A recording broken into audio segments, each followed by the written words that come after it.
మన ఇంటి ముందు ఇలాంటి సంఘటన జరిగిందని తలుచుకుంటేనే మనసుకు చాలా బాధగా ఉంది.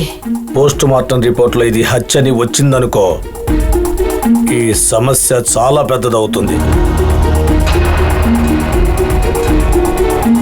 గంగ ఎంక్వైరీ కోసం పోలీస్ స్టేషన్ వరకు వెళ్ళాలి.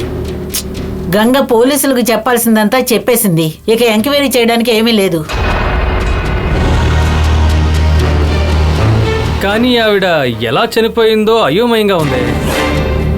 నాకైతే ఇది ఆత్మ పనే అయ్యుంటుందని అనిపిస్తోంది. నువ్వెందుకు అనవసరంగా ఆత్మ గురించి మాట్లాడతావు? అనుమానించే విధంగా ఒక ఆడ మనిషి మన ఇంటి గేటు ముందు చనిపోయిందంటే ఖచ్చితంగా తనని ఆత్మే చంపుంటుంది. ఆత్మ చంపుంటే తప్పకుండా దేవే చంపుండాలి. అయ్యో, నేను తన్ని హత్య చేయలేదండి. మీరు మీ ఇష్టానికి నా మీద ఇలా నిందలు వేయకండి. నేనేమీ నిందేయట్లేదు. ఇప్పుడు ఆత్మ నీ ఒంట్లోనే కదా ఉంటుంది, అందుకే అన్నాను. ఆత్మేమి నాలో పర్మనెంట్ గా లేదు, అప్పుడప్పుడు వచ్చి వెళ్తుంటుంది. నైట్ 12 గంటలకి నీలో ఒక ఆత్మ వచ్చిందే. కాస్త ఆలోచించు. నువ్వు హత్య చేసావా లేదో నీకే తెలుస్తుంది.